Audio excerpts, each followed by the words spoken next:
My parents gave me $500 and kicked me out after my golden sister was born.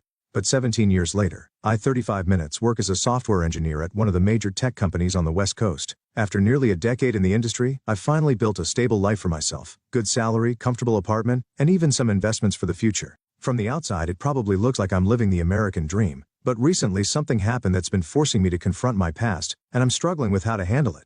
My parents, 60 meters 58 Fahrenheit, contacted me after 17 years of complete silence, asking for my help with my sister 13 Fahrenheit. To understand why this is such a big deal, you need to know our history. I was never the child my parents wanted. They had been trying for a daughter for years before I was born, and they made no secret of their disappointment when they got me instead.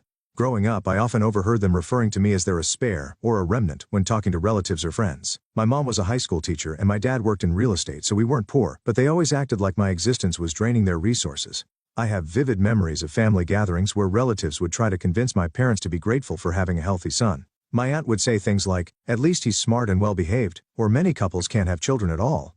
But my parents would just brush these comments off, saying things like, "Unless it's a girl, we don't really have a child yet." I learned to make myself scarce during these conversations, but their words still cut deep, especially during holidays or family events. When I was in middle school, I started getting really interested in computers and programming. I'd spend hours in the school computer lab, teaching myself coding from whatever resources I could find online. My computer science teacher noticed my passion and started mentoring me, even letting me stay late after school to work on projects. But when I tried to share my accomplishments with my parents, they'd just nod absently or change the subject to their ongoing attempts to have another child. Everything changed when I was 15. After years of trying, my parents finally had their miracle baby, my sister. The moment she was born, it was like a switch flipped in our house. Suddenly there was joy, celebration, and love, just none of it was directed at me. They poured everything into her, their time, money, attention, and affection. I understood she was their priority, but the contrast in how they treated us was stark and painful. I still remember when I won first place in a state-level programming competition during my junior year.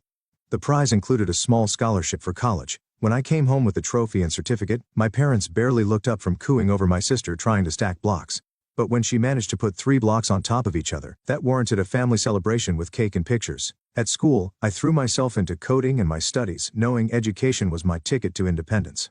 I started doing freelance web development work on the side, hiding the money I earned because I had a feeling I'd need it someday. That instinct proved right when my 18th birthday came around.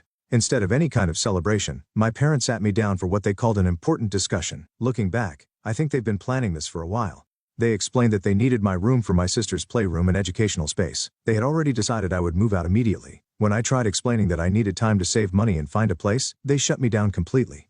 According to them, I'd had plenty of time to prepare and should be able to manage on my own. My dad handed me an envelope with $500, what he called startup money, and told me I had until the weekend to leave. This was on a Tuesday. I packed what I could into my old high school backpack and a few garbage bags, some clothes, my laptop, and the money I'd secretly saved from my freelance work, about $3,000. I remember my sister, just 3 years old then, watching from the hallway as I packed, not understanding what was happening. Those first few years were brutal. I couch-surfed between friends' places, careful not to overstay my welcome anywhere. I worked multiple jobs, overnight shifts at 7-Eleven, day labor at construction sites, freelance coding whenever I could find clients. I'd sleep in public libraries during the day between jobs, using their computers to look for better opportunities and teach myself new programming languages. I lived on ramen noodles and whatever was on sale at the dollar store. There were nights I went to bed hungry, not knowing if I could afford my next meal. The worst part was during winter, when I'd sometimes have to choose between paying for a warm place to sleep or having enough food to eat. Despite everything, I still tried to maintain some contact with my parents during those early years. I'd call them occasionally, hoping for even the smallest sign that they cared about my well-being. But every conversation was short and uncomfortable, with them clearly waiting for it to end. They never asked how I was doing or if I needed anything. When I mentioned I was taking community college classes while working, they just said that's nice and changed the subject to my sister's preschool achievements. After 2 years of being the only one reaching out, I stopped trying. They never called to check on me, never sent a message during holidays or birthdays. Not even when I finally got my first real tech job after teaching myself full-stack development. I remember wanting to tell them so badly that I'd finally made it, but their number had already been disconnected. Those early years after being kicked out taught me invaluable lessons about survival and self-reliance. While juggling multiple jobs, I never stopped coding. During my breaks at the convenience store, I'd study programming documentation on my phone. Between shifts at construction sites, I'd work on small freelance projects at the public library. The library became my sanctuary. Free Wi-Fi, air conditioning, and most importantly, access to computers where I could practice coding. My break finally came when a small startup took a chance on me as a junior developer. They were impressed by my portfolio of freelance work and my contributions to open source projects. The salary wasn't great by tech standards, but it was life-changing for me. For the first time, I could afford a tiny studio apartment and didn't have to worry about where I'd sleep each night. I threw myself into the work, putting in 70-hour weeks and learning everything I could. Database management, system architecture, cloud computing. I absorbed it all like a sponge. My colleagues noticed my dedication, and soon I was leading small projects. During nights and weekends, I continued contributing to open source projects and building my own applications. It wasn't just about the money anymore. I'd found something I truly loved doing. The real turning point came when one of the major tech companies noticed my contributions to their open source platform. They reached out with an interview offer, and after 6 rounds of technical interviews, I landed a position that completely changed my life. 7 years later, I'm now a senior software engineer leading a significant project team. I have a modern apartment in a secure building, a healthy investment portfolio, and enough savings to feel confident about my future. I thought I'd finally close the chapter on my past until 3 days ago, when my father's number appeared on my phone. After 17 years of complete silence, hearing his voice was jarring. He sounded older, desperate even. He said they needed to talk about my sister and it couldn't wait. What followed was a conversation that left me reeling. My sister, now 13, is apparently in serious trouble. She's been caught shoplifting multiple times, regularly skips school, and hangs out with a crowd of older teenagers my parents don't approve of. More worryingly, they've found drugs in her room twice, and she's had several run-ins with local law enforcement. She's already been through 3 different rehabilitation programs, none of which seem to help. The real reason for their call became clear when my father brought up their financial situation. They've spent over $200,000 on various treatment programs, counseling sessions, and legal fees. They've remortgaged their house, maxed out multiple credit cards, and sold most of their valuable possessions. Now they're looking at a specialized long-term treatment facility that costs $75,000, and they're desperate for help. My mother got on the phone, crying, saying they had nowhere else to turn. She kept repeating how family needs to stick together and that I'm their only hope for saving my sister. The irony of hearing these words from the same people who kicked me out at 18 and never looked back hit me hard. Where was this family unity when I was sleeping in my car between couch surfing arrangements? Where was it during those countless nights I went to bed hungry? They're asking for help with the treatment program costs, plus assistance with their mortgage payments and credit card debt. In total, they need almost $100,000. My father even suggested setting up a payment plan if I couldn't provide the full amount immediately. I'll be honest, I could help them if I wanted to. Years of living frugally and smart investing have left me in a stable financial position, but the thought of giving them access to my finances makes me physically ill. This is money I earned through years of hard work and sacrifice, often going hungry and homeless while teaching myself to code. The complexity of this situation keeps me up at night. Part of me feels guilty for even hesitating to help. My sister is just a kid after all. She never asked to be born into this mess, and maybe if someone had been there for me during my teenage years, things would have been different.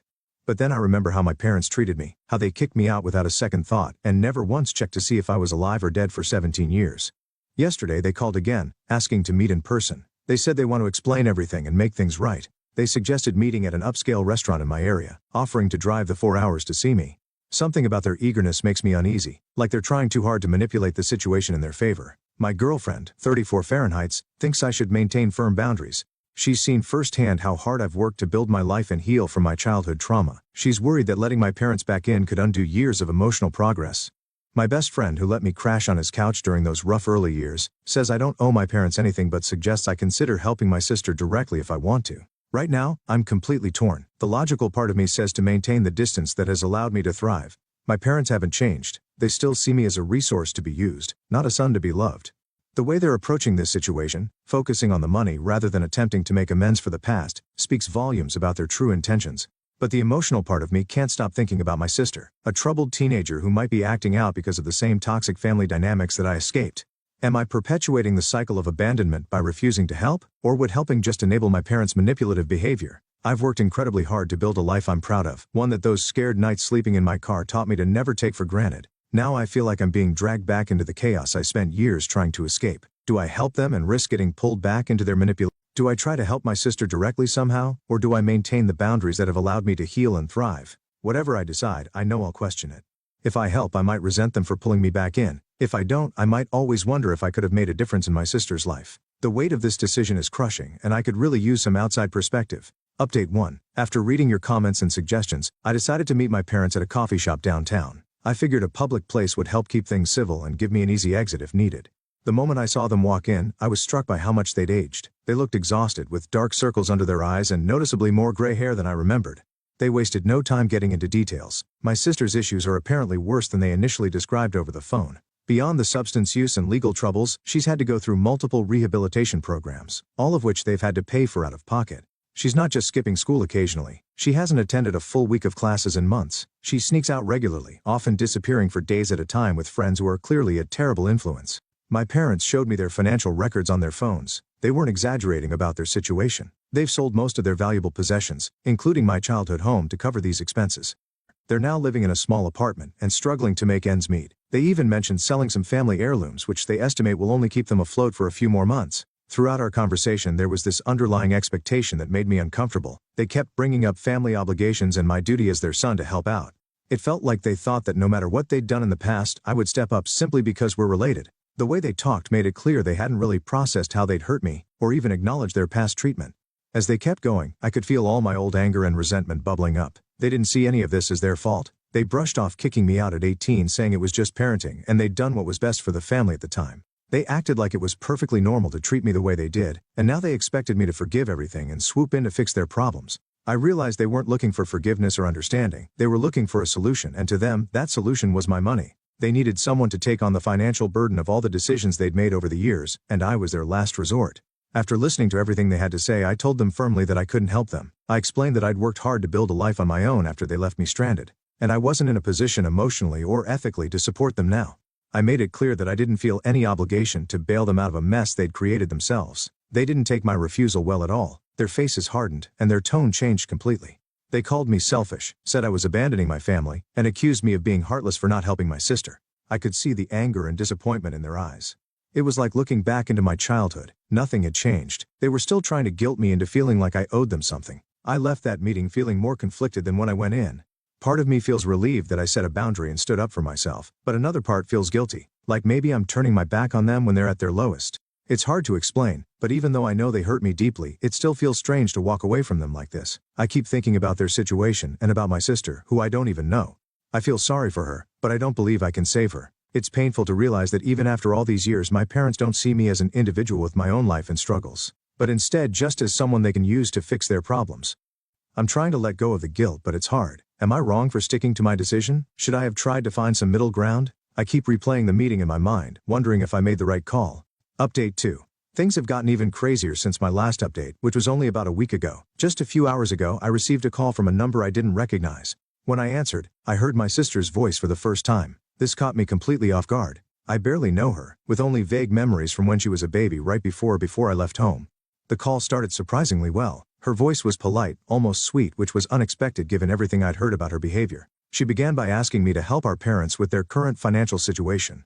I could tell she'd rehearsed this pitch because she was laying it on thick about how they were struggling and how I could save the family. I tried to keep my response respectful but firm, explaining that my relationship with our parents was complicated, and that I had to make decisions that were best for me. That's when everything changed. Her demeanor flipped like a switch. She went from polite to furious in seconds, starting to accuse me of being selfish and abandoning her with all the responsibility of dealing with our parents. She kept saying I was turning my back on my family and had always been jealous of her. According to her, I was acting superior because I'd gotten away and started my own life while they'd been the ones supporting me all along. Her words shocked me. They sounded eerily familiar, almost like she was reciting something she'd heard many times before. Besides, she spoke with such entitlement about my help, as if she genuinely believed it was my obligation to step in and fix everything.